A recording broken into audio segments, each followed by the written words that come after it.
Welcome back to another episode of Scene Red Yaad Reviews. I'm Simon the writer. I'm Rashid the Guna. Now, very, I was going to say hectic, you know. Yeah. But very heated weekend of Red Stripe Premier League. They came back from this break and they're ready. Now, I want to actually start, before I actually go into the table, I want to actually start and say, listen, I know a lot of you out there bash the Red Stripe Premier League. Yeah. And in all bluntness, there's reason to bash them. But I do believe that if you guys spend a little time to watch some of the football, you can pick out the good. Yeah. How about we start by talking about the featured game? The featured game, which was Tivoli Gardens versus UWIFC. Which is a top three clash. Yeah. Tivoli leading the table.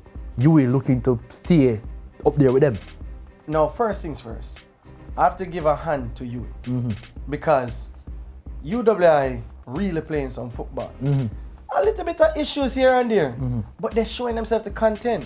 I mean, coming from a team that people wondering why are they entering into this as a club. You understand? Yeah. But they're showing that they're one of the top dogs. And this win, beating Tivoli 3-2, put them level on points with both Montego Bay United and Tivoli. Pushing Montego Bay United out of the top two and telling people, come get us. Yeah. And also, you have to remember that this match was played at the Eddie Siaga Sports Complex. And it's a place where... Away game. It's a place where Tivoli lost to them, that same UWI team, twice before. So this hot. Yeah, it was a very heated game. Yeah. And you saw it in some of the tackles that were thrown in. Two red cards, fight on the field. Exactly. It looked like a derby. It became what Tivoli and Arnett was known to be. It looked that way. It was a good game. It had everything. What I would say is, and we'll have to talk about these things even if they're embarrassing, but the quality of the field, man. Come on, man. And then now it was raining. It was raining and it was obvious. I mean, it was almost I wonder if the match was being played at Cayman as Park. It was to see them galloping. All the mud and everything. But that might have had a small factor in the penalty miss that they had. And that's where we started to see the sloppiness of Red Stripe Premier League that we don't like. Unfortunate handball for Gerard Henry. Trying to control the ball, but control it onto his hand. Some might argue that it didn't give him an advantage or whatever, but touch him hand, it's in the box. I can't see why the referee did it. But that penalty that came after that, sloppy. Could we blame the field? Maybe, but at the end of the day, kick the ball strong and properly. Here's the thing. I don't see the point in blaming the field anymore when fields in Jamaica have been like this so long. These players know how to play on them field there. So it's like if they had a smooth billiards table like field, you'd blame it for them playing bad because them don't used to playing on fields like that. You know what? Maybe you're right. In any case, some good goals came out of that, and the keeper scored. The keeper scored a penalty. Pick up yourself, Robbie Scott. We're not lying. Yo, two are arguing and saying, yo, me to the penalty. And man's like, yo, move. Watch it. And you know, I don't even think it was a great penalty though. It was big up the confidence. Yeah. I feel like his confidence put it in the net. And experience too. You know? Because he's 40 years old that he's faced penalties so often. It makes sense to put the keeper to take a kick. You know where to go when he's saving them, so you know what to do to outsmart another keeper. Where do we go from? Where does Tivoli go from here? I think they'll bounce back. I don't think the loss will affect them too much because at the start of the season they were losing games heftily. And they'll get back Teddy Johnson, Teddy Johnson for the next game. Right, exactly. But Teddy, I was thinking that Teddy was over his attitude issues and all that. Clearly not, because a colleague of mine was trying to talk to him after the game and something happened and I was like, yo, Teddy never need to go on so still. So just relax, you know? Yeah. Especially you're on the brink of trying to get this win, to win this title. Yeah. The team obviously looks to you as a leader, and now they've lost without you. You know, just factor that in. You know, we know your quality, we know your ability. Yeah, so much experience to expect better from it. Plus, Tivoli is such a young side. They need somebody. They need a mentor to look to. They need a role model, not you with that behavior. No. All right. Next game. The next game we look at is Humble Lion 2, Boys Town 0. Where does that put Humble Lion in the table? That win, it puts them up from 5th place to 4th place on 39 points. 3 points off Montego Bay, UA, and Just Tivoli. 3. Yeah. One win away. That makes the race a little more heated. Exactly. One of the things that I do like about the rest of the Premier League is that there becomes a point in time where the teams they become like warriors because they're battling and fighting, and you see it on the field. I think Humble Lion is one of those teams that have always been warriors on the field. Can they carry it all the way to the top though? Going go back to it, at the start of the season, I picked Humble Lion and Moby in the final. I think I haven't ruled them out yet. Something about that team, I like the fact that experience leads them so far, because Wilfred Wolf is playing, is scoring and leading by example. Right. I still think there's a lot left in the tank for him. I think he'll carry them through the season and carry them into even the semi-finals. One of the things that I think Humble Lion has to show is show that they can be a goal-scoring team. And if they can do that, I think they can make it to the final. But right now, for example, UWI are showing to be a goal-scoring team. Yeah. And if they can get firing, it's going to be hard to stop a team like that. And if Humble Lion has their defensive lapses that they've had in other games, and teams like UWI who are in goal-scoring form catch them, they're going to crush them. So Humble Lion has to get that in order. No, Boys Town. No, them gone. They're done. They're done.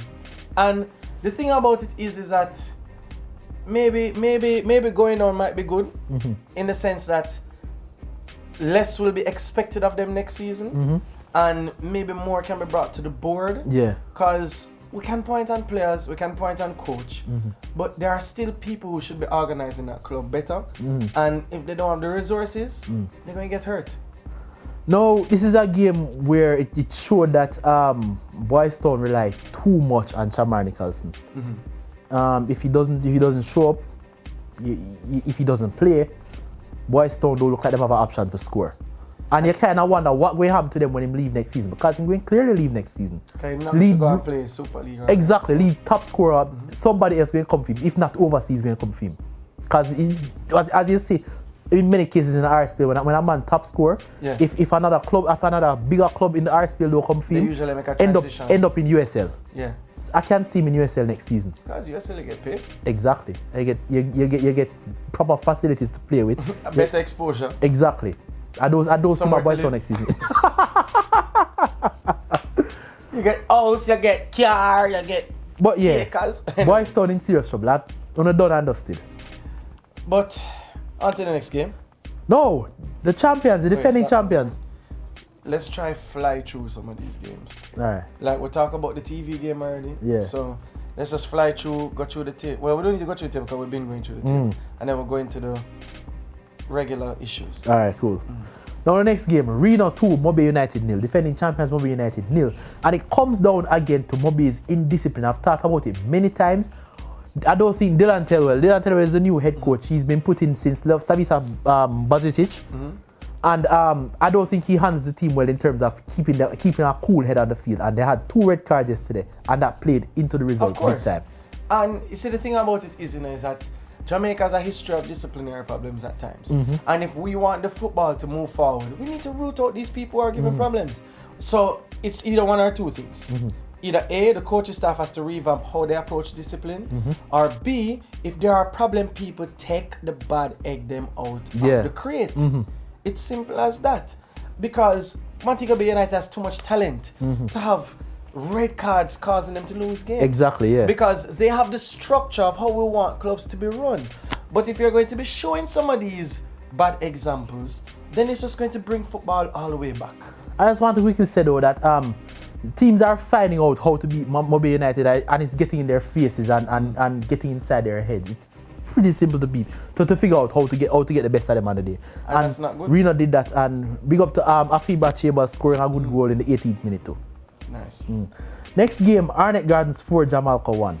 Jamaica is another team that look like them in serious trouble. If they continue on this stretch, they're going to give who is at the bottom of the team? There's Boys Town in 12th and Marvelly in 11th. Start over that section. If you never start with us, continue still. Oh shit. Alright. So now the next game, Arnett 4, Jamaica 1, and I think from this result, Jamaica is in serious trouble. Serious trouble. Now, Marvally has just dropped down into the relegation zone, and with the string of results that Jamaica is having, Yeah. you're going to find Marvally seeing a light and trying to take advantage of it. I mean, Waterhouse catching some kind of form. Yeah, true.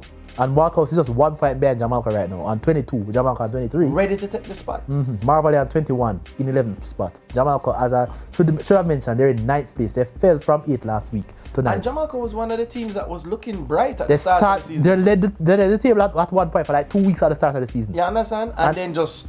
Then it was all down to the coach Ryan Johnson not knowing his best squad and rotating too heavily. Yeah, but then at the same time, the players need to perform. You understand? When you roll over and die in games like this, not only does it give you problems with points, but then goal difference.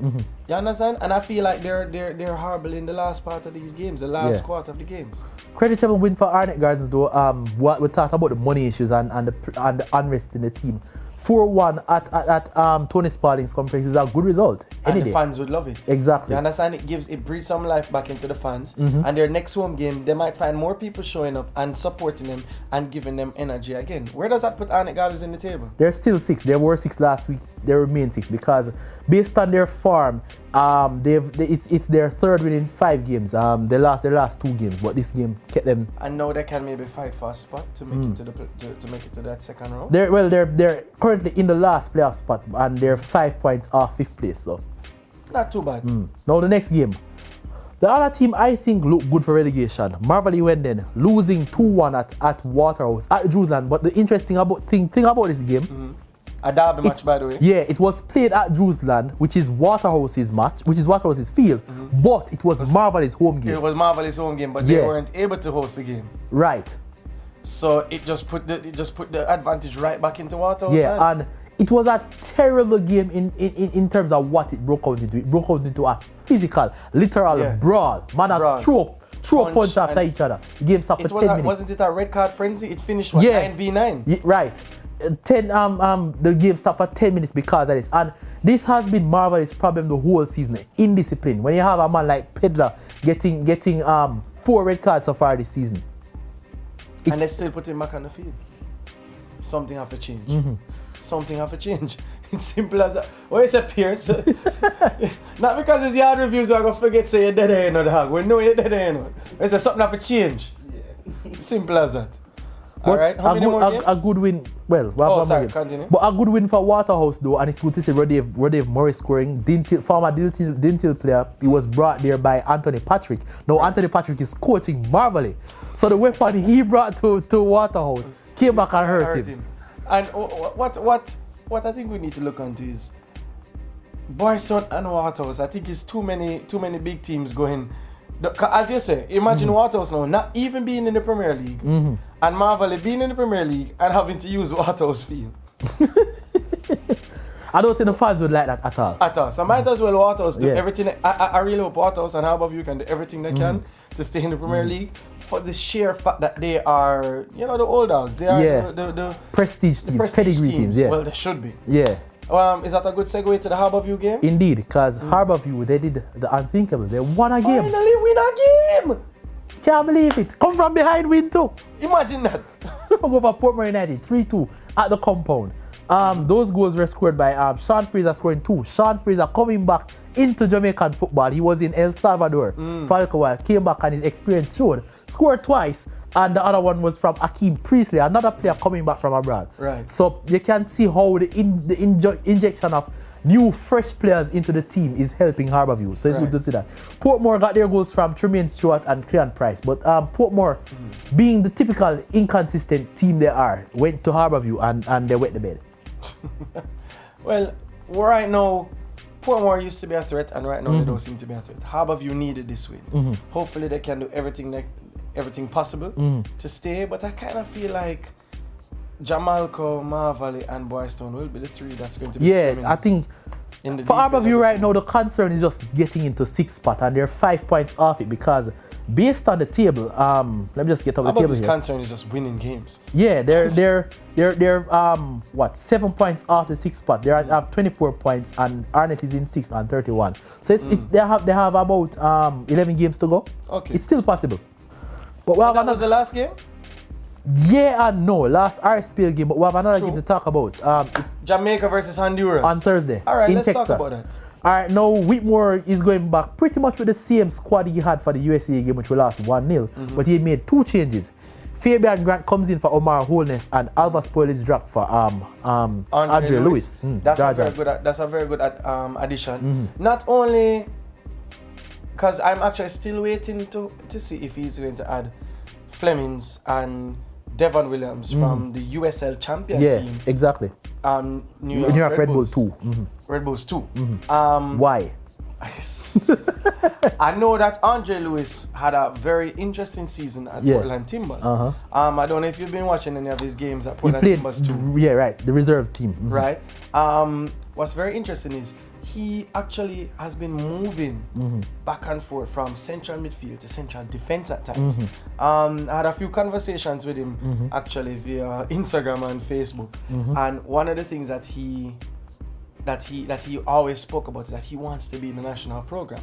He works very hard and he plays very hard, and that ability to move from central defense all the way to attacking midfield is an asset that Jamaica needs to nurture. Yeah, because that central attacking midfield spot is somewhere lacked since Jermaine Hugh left the national program. And one of the reasons why I even brought that up too is one of the things he was very good at while he was at Portland Timbers too is collecting the ball from defense and being able to pass the ball all the way to the striker at times. Yeah. And I felt like in the USA game, we lacked that type of passer. I agree. I completely agree. And I hope that he's utilized in this Honduras game.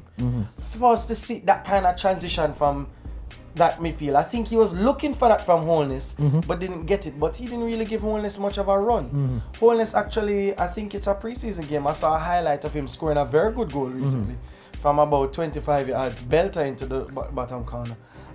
Because he's very good at that forward role, attacking midfield. So him being dropped is interesting, but in any case, good addition with Andre Lewis. Is Fletcher still in the squad? Fletcher, Jordan Fletcher, yes, he's still in the squad. I really want him to start. Actually, I know I've been... Hold on, let me read the squad. Romario Williams, Corbett, Javon Watson, Kemar Lyons, Sergio Campbell, Damian Lowe, O'Neal Fisher, Andre Blake the keeper, Ryan Thompson another keeper, Owen Gordon, Kevin Lambert, Dwayne Ambersley, Ladale Ritchie, Shamar Nicholson, Michael Beans, Ewan Grandison, and Rosario Harriet. He's not in the squad. He's not in the squad. Probably sent back, youth, going with a little more experience. In any case, I hope Andre Lewis is used. I want the youth players to be used. I just saw a football GPS, not article, episode where they spoke about O'Shane Jenkins. Yeah. Who was one of them. Have you seen that one? He's one of the members of the... I don't watch football GPS. No problem. He's one of the members of the U17 World Cup team. And they were actually interviewing, speaking about how many of these players went to this World Cup and they're not being tracked and not being used. Something we spoke about. Yeah. Very sadly, on Football GPS, you guys need to do better fact checking. You guys mentioned Paul Pogba as being one of the players of the tournament. Hold on. Yeah, continue. I have so much to say about So it started off saying, in the World Cup where Paul Pogba, who is now the most expensive player, not fact checking and not realizing that Pogba did not play in the tournament. Right. How do you get that wrong? In any case, but I want to say Kurt Zuma and those players were actually players that Andre Lewis and them played against. I get the point he was making, and even though Pogba was not there, it was a stupid point anyway. You know why I said that? Because those players that France had on that RSPL squad, exactly, they came out of the Clairefontaine project. We don't have a project like that in Jamaica. How are you going to compare people that go from Manning Cup football to the under 17 program to those players that were exposed to even playing for club sides in Europe? But what I think one of the things that Football GPS was trying to get at is that we don't have that type of program and that we should. So nothing against that. My big issue though is... But you can't say they should have been doing what they're doing there. Right, because we don't. The question now is just promote these players. But I heard some positive news that Burrell may have had a talk with Leon Bailey or Craig Butler over the weekend. Yeah. What do you think of that? I hear it's It's positive. interesting, yeah, because he said that the relationship is between the two of them is not as strained as people want to believe, and the conversation went well. And he was hoping that Leon can represent Burrell. That is, he's hoping that Leon can represent Jamaica in the near future, depending on how further talks go. Bring the youth. That's all I say. Bring out the youth. But I still question it. I still question Leon Bailey's ambitions though, because I know he wants to get into the Premier League, and I don't think, from what I am thinking about the player, I don't think he sees Jamaica as the best route into the Premier League, in the sense that if he decides to represent Jamaica, Jamaica is a team that is not consistent in the world rankings. They sometimes you see them at 50 yard in the table, sometimes they're at 70 yard. It doesn't look good for a player looking to get a work permit in England. It's not consistent enough to get it. I would say, as sad as that may sound, what I think Leon Bailey should do is be the one to help change the system in Jamaica. Be that young player. I think if he plays for Belgium or Austria or Germany or Slovakia, wherever the hell he might, can or wants to play, I think he's going to be just an addition. Yeah. While I think he can be the change. The man in Jamaica. The man in Jamaica squad. So hopefully that's what turns out. I know we had a lot to say this episode, but we're just glad that local football is back on, and at the same time, our local players are getting a chance to play internationally, especially the youth. So we just want people to like, share, subscribe, comment. And comment. But before we go though, quick prediction for the game. Jamaica, Honduras. I think we can win 2-1. 2-1. I say a 2-2 draw. 2-2 draw? Not impossible. But I think we can win 2-1, especially if he uses the youth in the right places and the system. Alright, so that was Yaad Reviews. Like, you know the thing. Click the pillow. I mean, click the subscribe button. You know what I mean. You know what I Just do mean. it. Subscribe. Subscribe.